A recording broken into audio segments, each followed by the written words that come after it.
Aloha kako. My name is Maya Sutora. I'm a co-founder of Seeds of Peace and Peace Studio. Today is our 99th offering of 100 offerings by artists, storytellers, media makers, creatives of all kinds from all around the globe.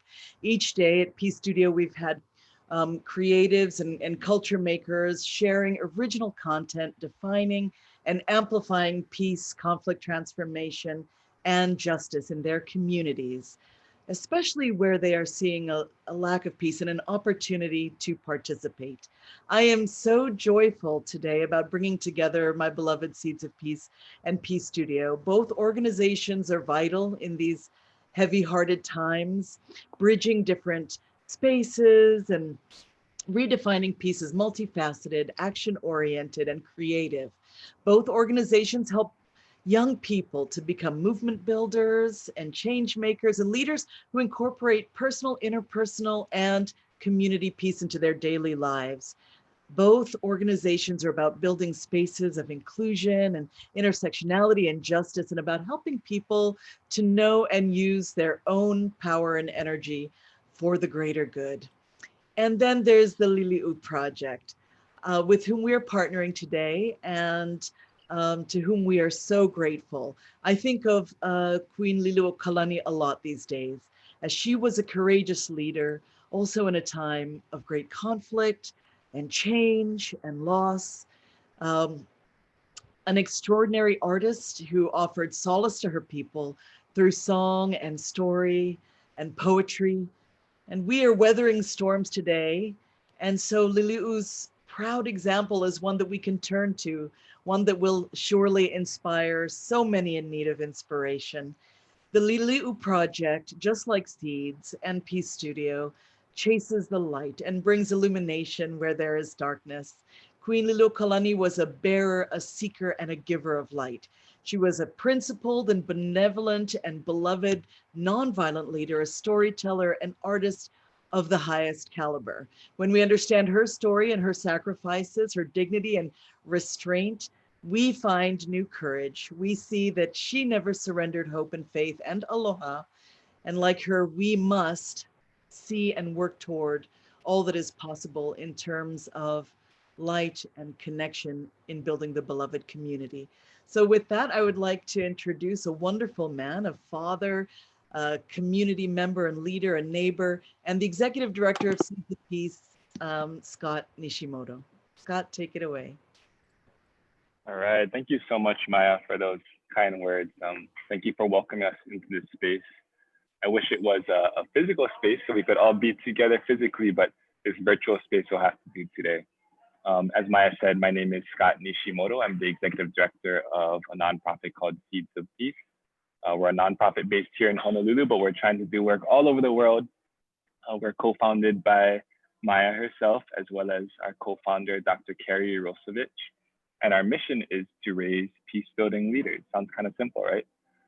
So we teach and model what we call our seeds. As you might know, our name starts with the letter C, CEEDS. And we work on values like courage and compassion and collaboration and conflict resolution and connection, hence our name, Seeds of Peace. So through a variety of different platforms, we work with our community to engage in action that builds peace in our community and beyond. Virtual webinars and workshops like this one is just kind of the latest of our series of platforms. So when the Peace Studio asked us to join in this peace offering, we're really honored to be part of such a profound project that's brought together some really incredible artists. And these artists have kind of taught us what peace can look like, what peace can sound like, what peace can feel like, right? So we were asked to identify an artist or a group of artists here in Hawaii to make an offering, which wasn't easy because, as many of you might know, Hawaii is home to some of the most talented and most purpose-driven and most peace-driven artists out there. So it was really difficult, but we decided to partner with our friends at the Lili'u Project, so John Senior and Star Kalahiki. And the Lili'u Project is an ongoing investigation into the music and poetry of Queen Lili'u Kalani, who's the last reigning monarch of the Hawaiian Kingdom. And John and Star endeavored to learn and share her music and memoirs through media documentation and live installations and through educational and community outreach. So before we go ahead and show the offering, we're going to stream the offering live for you folks. But before we do that, I'd love to ask for John and Star to really briefly introduce themselves. And it's going to be a brief introduction, but you're going to hear much more from them after the offering. So Star, you want to go first? Aloha mai kako. Okay. My name is Star Kealaheleo Kaleni Kalahiki, and John Senior is my kumu and my partner, and we have been learning and sharing Lili'u's music, and I'm really excited to share it with you. So I'm a singer. Actually, I like to call myself a resonator. So I do my best to work hard to stay in the light with that intention, you know. Thanks. Your turn, John. Aloha, I'm John. And as Star just said, I was her teacher many years ago. It was over 20 years, 2 decades ago. I don't know, 23, 24 years ago. That's when I met Star, just coming out of high school. And we've been connected ever since and worked together ever since. So Star's my colleague and my partner in sharing vibration. As a musician and also an educator, I think I find a lot of my creative outlet in teaching. So it's a part of being a musician that for me is a real blessing. So yeah, that's it. Thank you for having us. Thank you so much. All right, thank you so much, Star and John. I'd like to hand the floor back to the Peace Studio and their staff. They're going to be showing the offering that John and Star and the Lili'u Project have prepared for us. The first night of my imprisonment was the longest night I ever spent in my life. It seemed as if the dawn would never come. There were guards stationed by day and night, whose duty it was to pace backwards and forwards, up and down the veranda. The sound of their never-ceasing footsteps as they tramped on their beat fell incessantly on my ears. I could not but be reminded that I was a prisoner. I found in my bag a small book of common prayer. It was a great comfort to me.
Oh no, me.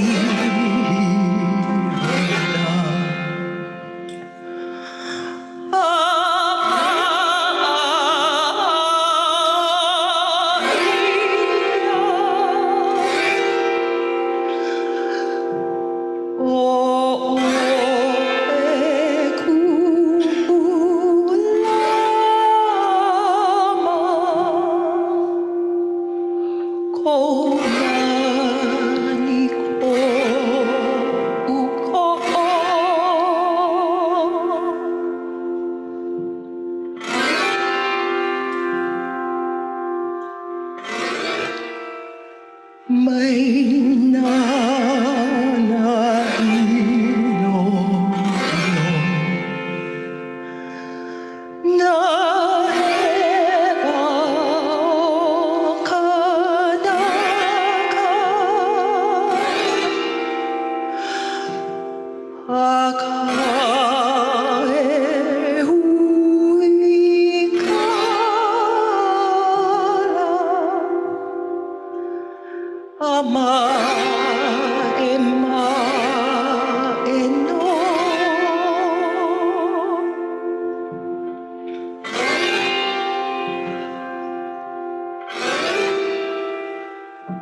Oh, thank you so much, Star and John, for putting that together for us. I know many of you are tuning in from the continent, and on the continent, I know the term goosebumps is used when something really kind of reaches into your soul and those bumps appear on your skin. Growing up here in Hawaii, we call it chicken skin. So honestly, I have chicken skin or goosebumps right now. So thank you so much for that. Yeah, John, Star, would you like to tell us a little bit about the offering? Tell us about how the offering came to be, where it's been, and where it'll go next.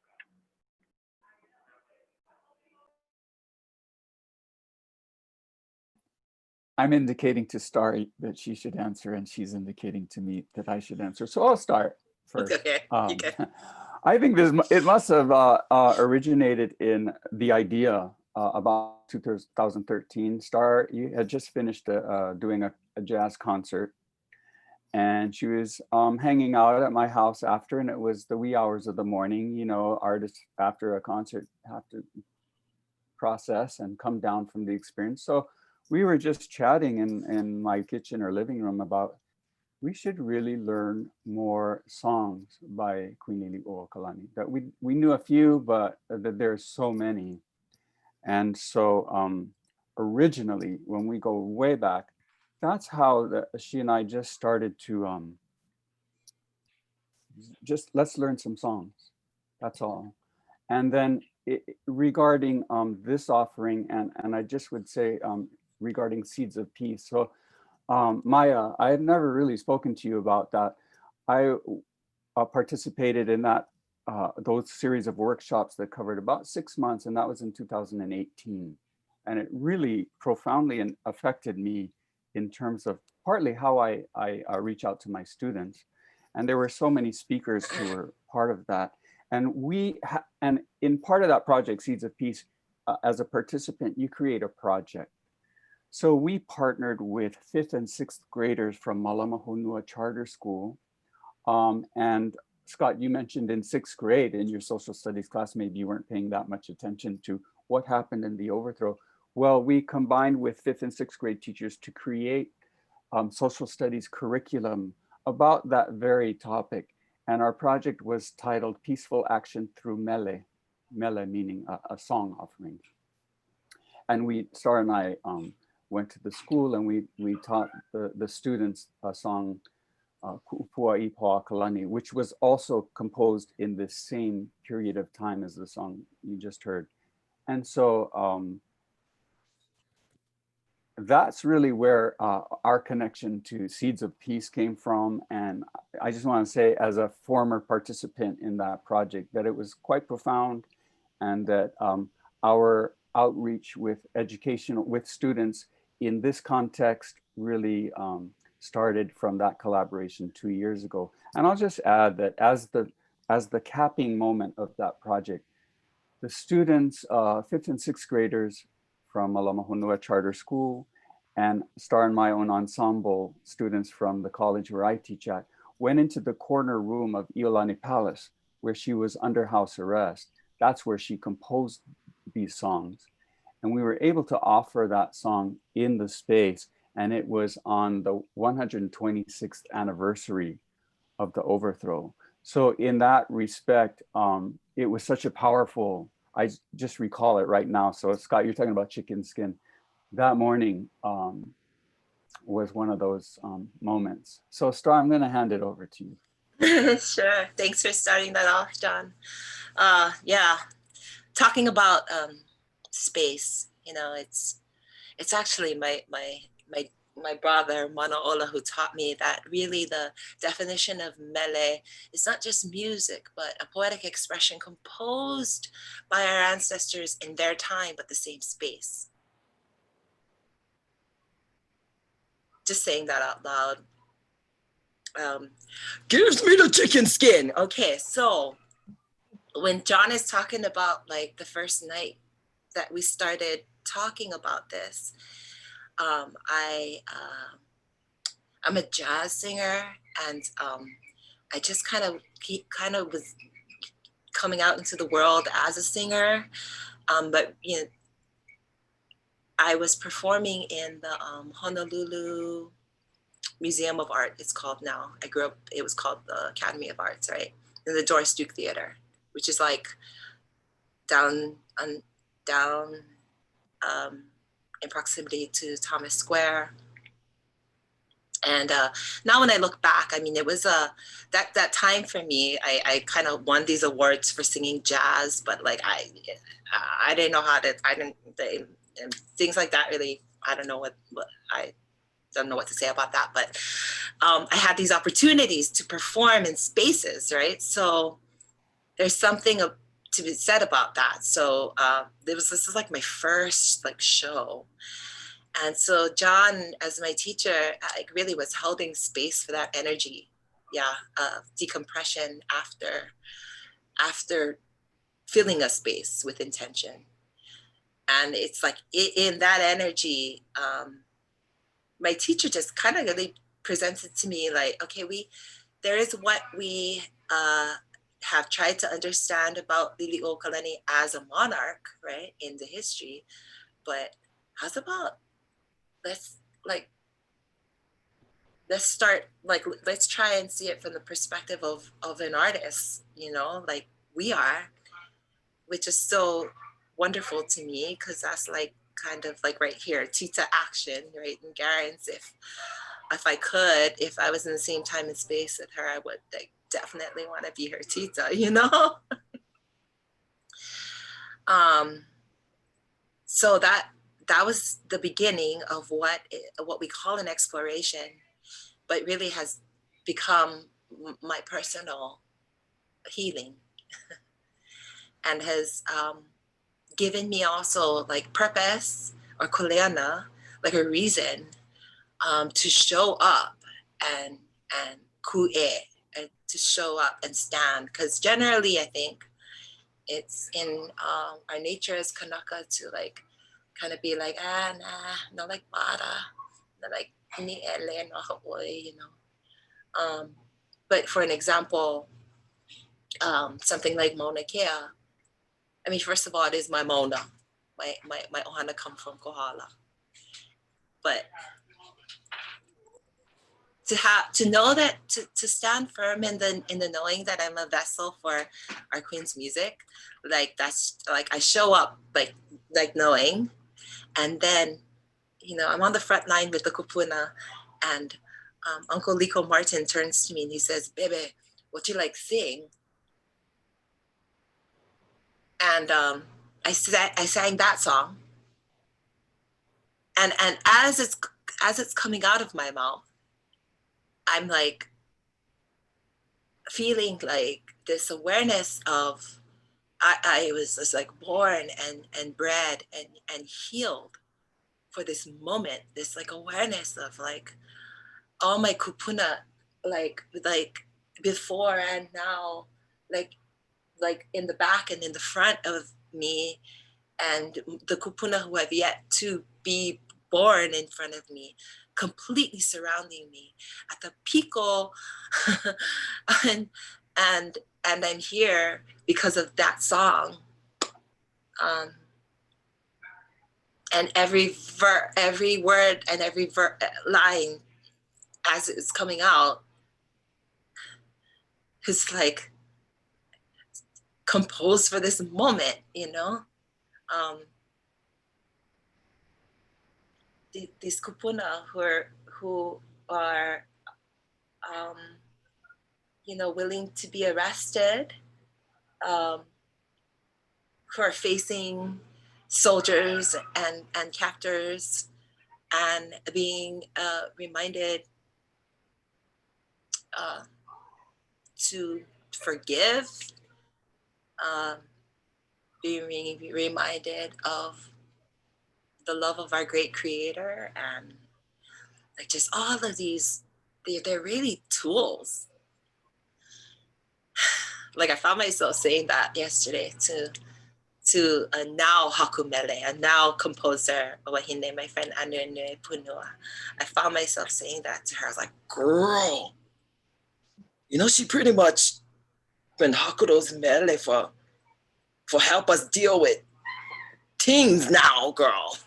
Mm-hmm. Technically, I said to help us deal with stupid, but I mean, that was in the moment. But like it came out of my mouth that way, and then I was like, oh, but for real, like imagine just she has this quote where she is describing in such a beautiful poetic way that, because the end of the line says that is aloha, but really it's like all the balance of things, and that it's the width of a blade of pili grass. And I think about like, Maya, how you were saying how all the ways that she had to carry herself, right? Because, okay, so I'm an artist, like straight, I'm not a queen, I can, for the most part, move, in my artist truth. But imagine like that kind of like the function, right? That's why her sword was so like sharp, right?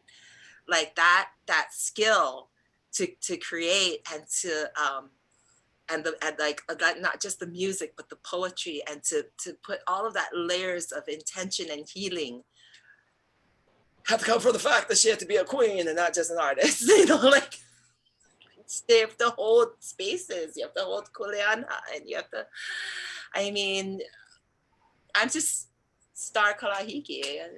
I'm just responsible to my kupuna, well, I guess we all are. But that's the beginning of what I want to share. Star. Thanks so much, John and Star.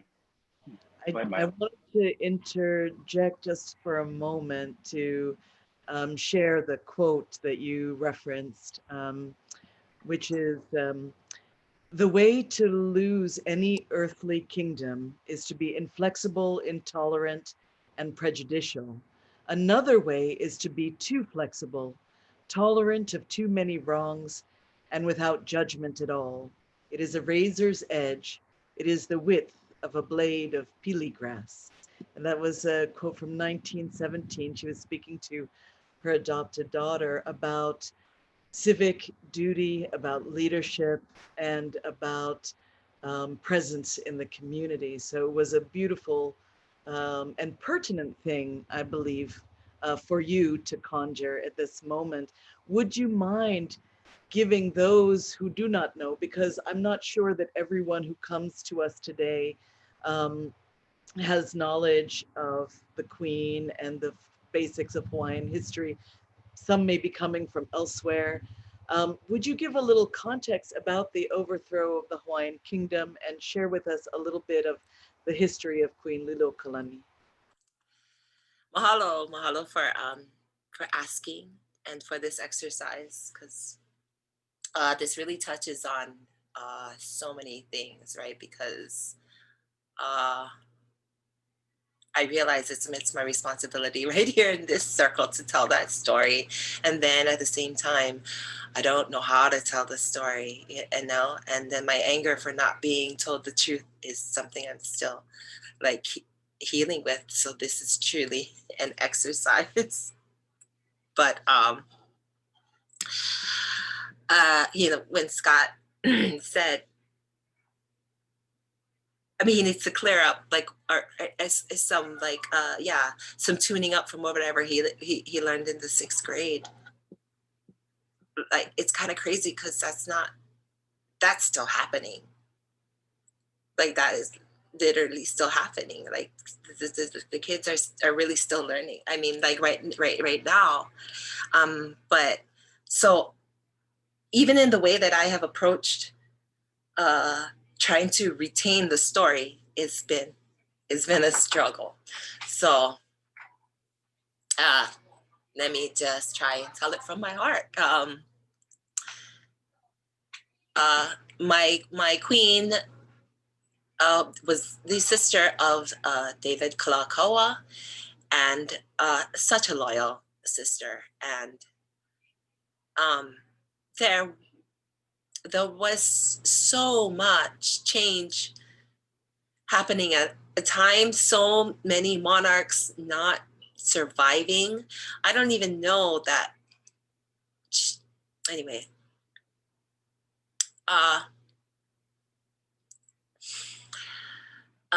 as I understand, I think there were missionaries with probably a true intention to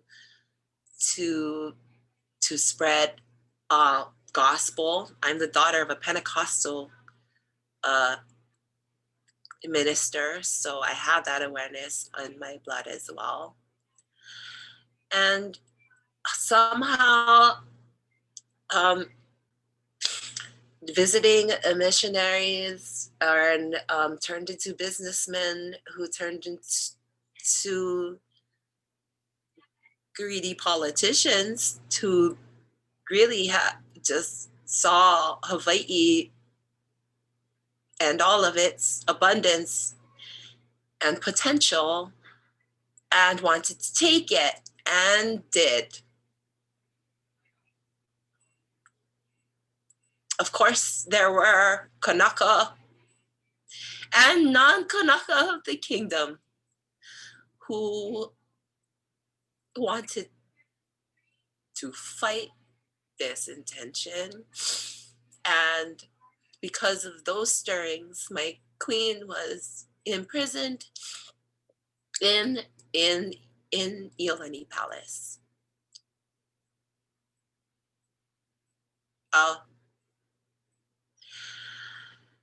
And what in the 8 months she was imprisoned in her home, she composed songs that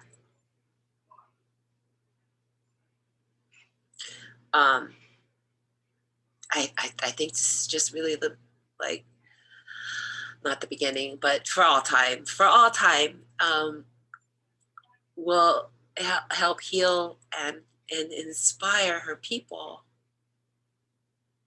She lived a really long life, as opposed to so many. I mean, I guess every other ali'i. And so she saw so much, and I apologize for my remedial, I don't know, whatever word to describe the sharing of the story. I don't think I ever had to tell it, but it's good to have to tell it in a very present now space, and I appreciate the exercise and the holding of all of you guys in order for me to process that and share that, because this is such a wonderful thing that you've all come together today. And there's just Maya, you just asking, saying that it's important for a Kanaka to tell the story. And yet we so struggle with that. That's the truth. This is the truth. The oia'io, the fleshy truth. Yeah. That she references often. It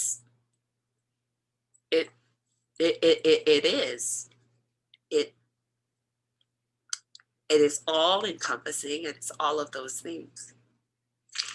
So forgive me for not really being prepared to tell the story, but thank you for the healing of the exercise. Thank you so much, Star, for sharing. And as someone who grew up here, I can attest to what Star was saying, that the true story of the overthrow wasn't taught and currently it still isn't being taught as widespread as it should be. And there's a big controversy just recently about there's this online curriculum that was teaching the overthrow to be something celebratory, like a great event in Hawaii's history that we should all be cheering on. And that kind of stuff happens all the time, and it is something that's painful, and it should be taught that way as well. Just to dive a little deeper into this true history, can either John or Star, can you share more about who Queen Liliuokalani was, not only as a leader that we read in our history books, but also as the musician and the poet that most of us have never learned about?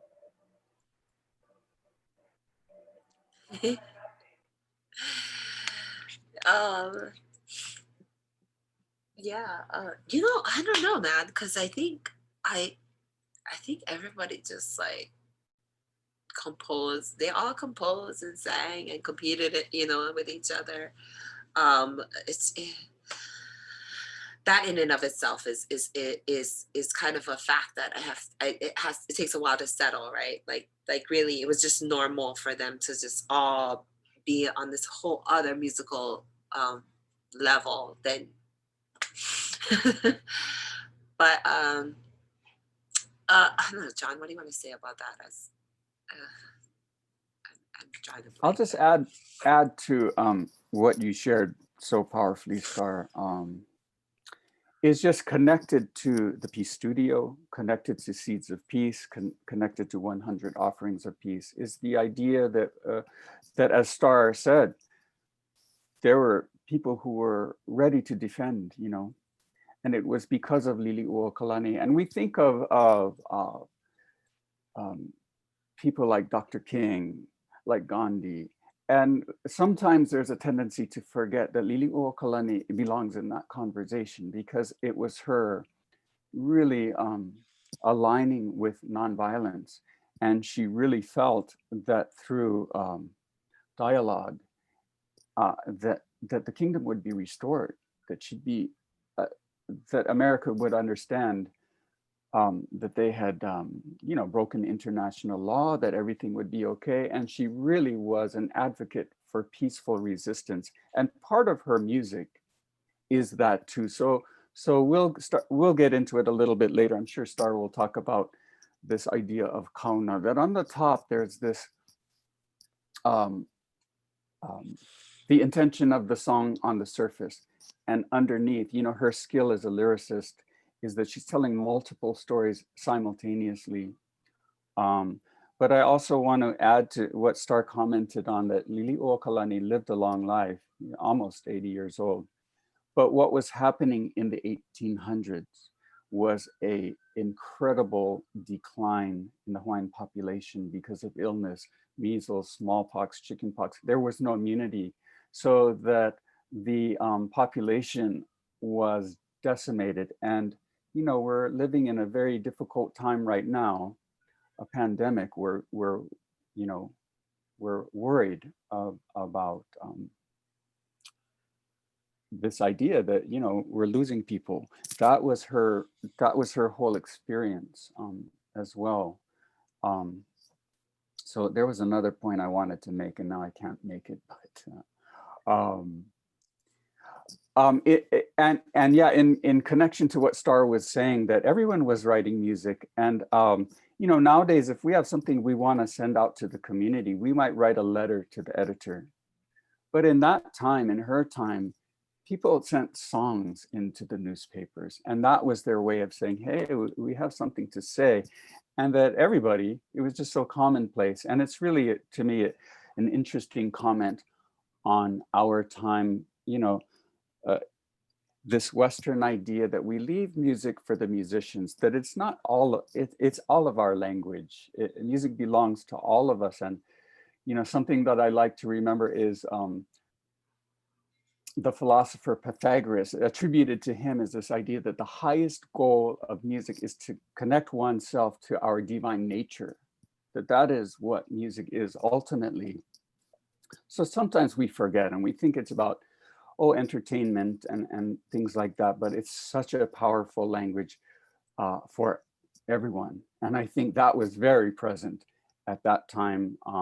So it was natural that everyone, not just Lili'u Wakalani and her siblings and their, you know, everybody was just singing and playing and writing songs. It was very normal. So I don't know, Star, you want to add to that? Yeah, no, that's my teacher, right? Like, so like, I really think on a like just like a human thing, the fact that humans don't give themselves permission to just sing or to resonate because of this idea that has been implanted or whatever is such a block. Like, it's such a big I think it's such a like a tool of whatever adverse, you know, like energy, you know. But and I get it, because even though I have permission and even though I have an instrument, I have my own struggles too. But see, you know, kind of a side note, but definitely not, because this is just a testament to Lili'u and how she functions. But I just got to watch a screening of Hawaiian Soul, the movie of George Helm. John did some music for it. My nephew played the young George Helm.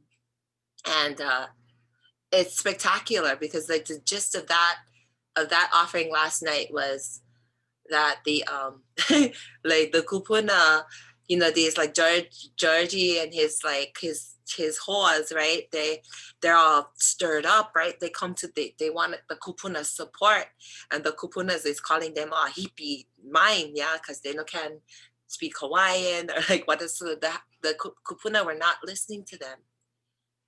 And then George just sat and sang Ku'upui Paukalani. That's how he got the elders to recognize how important Kaho'olawe, or what was happening anyway. That's, sorry, I'm getting, but this is how Lili'u pops in time and space, yeah. To that is a song that was composed also at the same time. Ke Aloha Kahaku today was composed while she was imprisoned. That song I also sang on Mauna Kea last year, on the day that there was an emergency proclamation made. I mean, so the function of her mele, like to come back in time and space, and to be able to tell a story or to serve a function beyond any capacity, you know, beyond words, beyond understanding. And so I think you also, you know, you're pointing out that when vibration is laid, you know, sometimes I'm concerned about our culture, because I think we might be the first culture on earth that is kind of nervous or afraid about using this that we all have this instrument, and yet for some reason we carry a lot of I don't really want to sing, do I? But that when a text is laid to vibration and pulse and frequency, it gives power and energy to the text, and we take it in differently. You know, an infant knows when its parents are singing rather than speaking, and the message sinks in a deeper way. And Lili'u Wakalani, you know, when she was younger, it would have never dawned on her that someday she might be queen. You know, that she was her vocation was a song composer, a choral conductor. That's who she was as a young woman, until her brother was elected, you know, to be king. And then all of a sudden things radically changed for her. But she understood the power of vibration. And I think culturally, sometimes we forget that that's the essence of why we put frequency to text, and why we can, you know, think of pulse and how we are going to organize it, that there's a power to it. So Sorry, I didn't mean to cut you off. No, never. Thank you for basically translating my kind sharing. I'm over here like, and there's my kumo to kind of give a more solid explanation. But yes. And also, you know, what we did with Seeds of Peace, John brought in these, these crystal balls that are magic. Like they're vessels themselves, right? Little ipus themselves. And then the keiki, we're playing the crystal balls, but really, you know, the keiki got me to sing within the space for the first time ever. It's through them that I had access, that I had permission or invitation.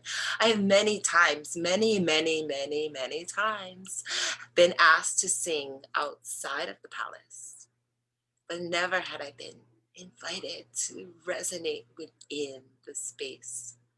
And it was only because of the children that facilitated, and the vibration. And that literally opened up like the day of.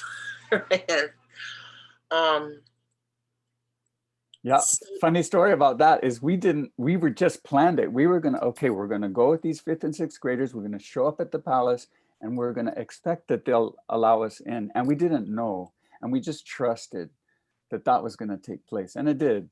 So, yeah. Yeah, it was pretty amazing. But again, the testimony to the definition of mele that I learned about time and space, and being open to hearing the voices of our ancestors, of our kupuna, to direct us to the space at the right time. That has been another facet of the Lili'u Project, right? And I know not just for myself, but for others who have been part of this experience and this sharing. Especially right now, you know, just for whatever is going on, the need for connection. So words are not.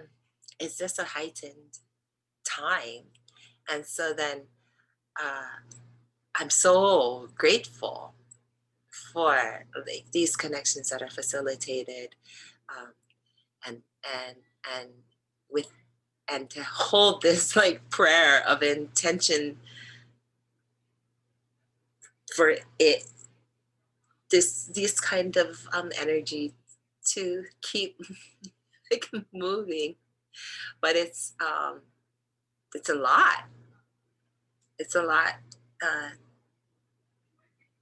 to be aware of, to hold, to be in, like right now. So I'm so grateful, like in this time and space, and in all the layers of time and space, the support that I've brought you all and all of your stories to converge like this. Anyway, I'm gonna pause and they give it back to Scott, because I'm just. Oh, thank you. So we're grateful for you, Star, and for you as well, John. You know, I love how you folks talk about how back then you spread peace and you start movements through music, whereas now we do so through letters to the editor and Facebook posts and articles, mediums that don't, as you said, John, mediums that don't vibrate and pulse the way music does. Yeah. And I think it's just really relevant commentary of how powerful the Peace Studio's 100 offerings of peace is. The sharing of John and Star's offering is. Oftentimes the power of music and art can transcend the power of words, right? So thank you so much for bringing that up. You know, we're kind of winding down towards the end of the event, and we do want to save some time for questions. So I'm going to skip to a question I really want to ask you folks. And Star, you kind of already touched on this, but you know, I think we all recognize that we're living in very challenging, very divided times. And yes, the story of the Queen is a story about the past, but it's also a story that's still very relevant today. And to us at Seeds of Peace and the Peace Studio, peace is action. And that's something that Maya preaches to us all the time. And it's hard work. So what kind of present day action do we hope to inspire through this art?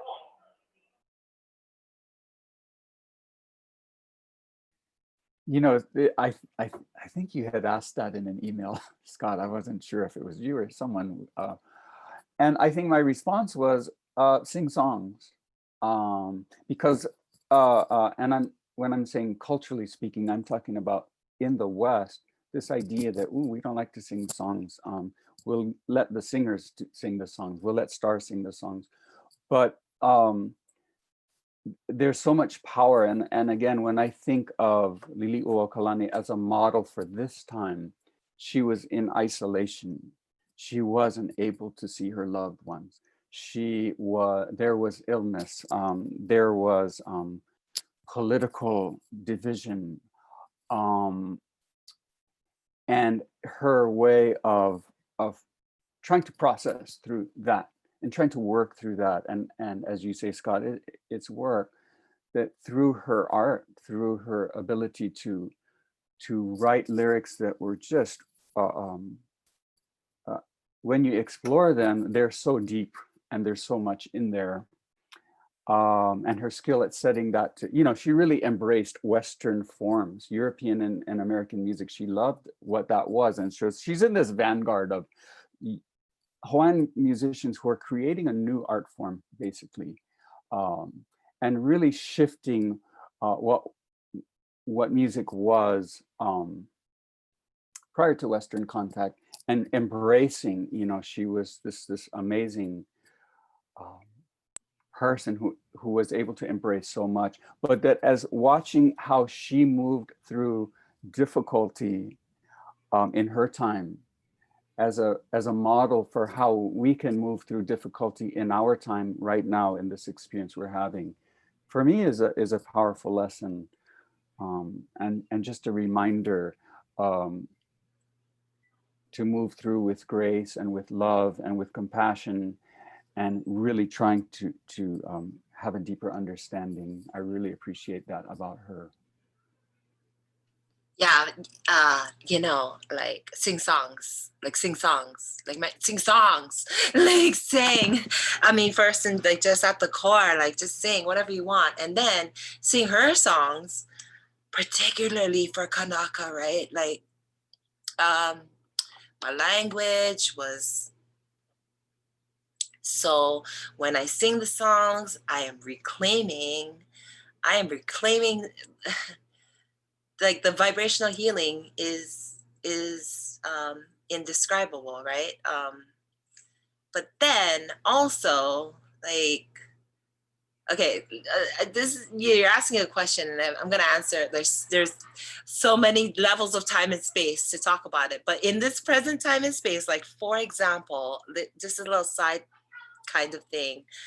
You know, I'm on this TikTok app, and I have a lot of fun doing comedic things. However, I posted a video of myself singing this song at the Queen statue during the Black Lives Matter march. And the combination of that vibration of me singing and the chanting in the background, that TikTok video has made me viral, has made me TikTok famous. It's got hundreds of thousands of likes and views, and thousands of comments of people going, "Why am I crying? Goosebumps." Like, you know, so like that's how about vibration that then puts intention, but then like set into a context like that's just getting experienced in this little sound bite. And so that's kind of just a new awareness of like, okay, that's like fresh and now, you know, I didn't like the world wants to know her story. The world wants to experience, they want to understand why they are feeling this way when they experience the vibration.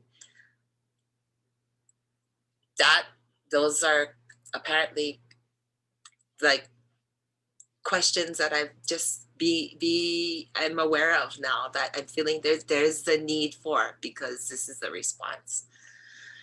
So I don't know. That's something I'm actually beginning with in this time and space. Taking what she's gifted me, and all right, now here we go. Now what? Okay. So you know, in practical senses, we are about to go into the studio and like actually lay it down, so we can begin to find other ways to share too. So there's I don't know, that there's so many answers to your question, brah, but there's so many answers to every question. So thank you. I'll add to Wow. that, you know, Star, I know and we know that music functions as a healing agent for you, but that's the message. Music is medicine. Music heals us. And who cares if we think we sound good or other people think we sound good? That's beside the point, is that we're really giving ourselves something that's really positive and powerful if we understand the intention in the vibration, and that's just medicine for all of us. And sometimes I think we forget that music is truly that. Yeah. Hello, Star and John. I was just gonna crack a joke about how you don't want to hear me sing songs, but that's missing your entire point, right? It doesn't matter. It doesn't matter if you think you're good or bad. Yeah. My students say that all the time. Yeah. Oh, I don't sing. I don't yeah, listen to myself. Don't listen to myself. Like, don't ever. Stupid. Thank you so much for sharing that. You know, our timing is perfect. We have about 5 more minutes before we close with Maya to ask a couple questions, at least one. So I'm gonna, sorry, I'm just looking in the chat right now. Val asks, during your presentations of the Lili'u Project, were your audiences aware of the overthrow and that Lili'u was a prolific hakumele and understood the kauna of her mele? Ooh. Oh, mahalo, Star. That was actually what we were doing. Is it was a concert theater piece. It's really hard to define what exactly that was in that performance, and each time we perform it takes a different context and a different avenue. But through the sharing of her songs, we're really telling a story, and in that particular performance, exactly what Val is asking is what we were trying to do. And that the song we shared today was the quietest moment in that performance. There was a 10-piece ensemble backing Star, and they all just sat down for that one, and everybody just chilled out for that one song. So it is the part of the mission of the Lili'u Project is to share that story when we share the songs. Thanks, yeah. Tom. Perfect. Apparently, like you guys just witnessed, I have a very difficult time like actually articulating to the story, but but to sing it works for me. But thank you for helping me realize the practice that's required. I just wanted a quick share. I actually have a copy, not a copy. This is the original, the paper that of Queen Lili'u Kalani's funeral. You know what? Yeah, my friend Manaola let me share it. I'm just going to show because there's okay, my chicken skin is all over my, okay. Okay. I don't even know if you can see the images, but it's an actual newspaper from the day of her funeral.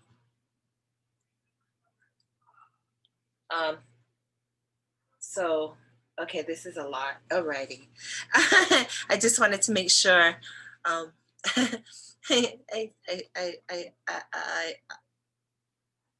Time and space, guys. Thank you so much. How are we wrapping this up? I lost myself, guys. Sorry. No, you're fine. You're fine, Star. Thanks for sharing that with us. It's such a treat to see that. We're almost out of time. I actually want to read this comment from Karen, just because I just think it's so meaningful. She said, "Thank you for sharing this very monumental subject. I live in Maryland, and I agree. Here on the mainland, we don't know this history, and sadly, as an African-American woman, it is typical. But with heroes like both of you, John and Star, it helps us to understand and appreciate the significant history and story. Thank you for inviting me. I just wanted you folks to hear that in case you weren't able to read it. And then I'll close with this question because I think this is a really easy one to answer. Is it possible to see the performances of the Lili'u Project or a video of the previous performance? So I guess the performance that we just showed. I would love to hear the Queen's music. Yeah. Yeah. And there is something coming. And so Joel Moffat is one of the original producers of the Lili'u Project with Ehulani Kane and with Jeff Kamakahi. The five of us really were instrumental in putting that first production together. But we're documenting how we go about our own investigation, why we're doing it, and as we do it, we uncover for ourselves new answers. You know, it's for each of us, it's a personal journey. So I'm not sure when we'll be finished documenting, and we hope to do one more performance, which was postponed indefinitely because of the pandemic. We don't know when that performance is coming up, but after that, we are going to find a way to present this, a collection of songs and some of the outreach we've been engaged in, and why we feel this is important to really explore Lili'u Kalani and the messages she's really put out in her time, as Star says, and that's important for this time. So yeah, Lori, it's coming. I see your chat. Yeah, and we'll definitely we'll make sure to share that with our network. And I can't speak for the Peace Studio, but I think they can share it with their network as well whenever this is released. So thanks so much, John. I would like us to end the same way that we began, with Maya, who sort of is the reason we're all together here. And she's the person who kind of binds us. So Maya, would you like to shut us down? Mahalo, mahalo nui, everyone. Mahalo, John and Star and Thomas and Peace Studio and you, Scott, and Seeds of Peace for all of your collective leadership. And mahalo, Star and John, for giving us the song interpreted through your voice. It does connect past, present, and future in powerful ways. And it was such a good choice, I think, to close or very nearly our 100 offerings of peace. It is a song of collective liberation, as I see it, and of hope for transformation. You remind us all of the power of art to heal oneself, but also the need to listen deeply to other people's songs and stories and to learn of their suffering, to empathize, even when uncomfortable, but also to consider their strength, the strength that comes from character, but also culture. We process our pain and the pain of others. We listen deeply to understand the context that enabled the harm, but we also use that to reimagine cultures, institutions, beloved community, and all of it with dignity for all. I'm reminded of the Sikh activist, Valerie Carr, who writes in her most recent book, "What if the darkness of today is of the womb, not the tomb? The midwife would tell us to breathe and keep pushing." And Lili'u teaches us that we have to bring the wisdom of voice, of language, of nature, the deep love of community and for community, to stay true to the principles of nonviolence and ethical principled leadership, so that we can build our beloved community, nourish our own souls, and continue to labor for justice, even though the labor is long. So thank you all who are in attendance for being part of our community of advocates and peace builders. And I look forward to seeing you around some other corner. Mahalo nui. Love you. Mahalo, aloha. Aloha.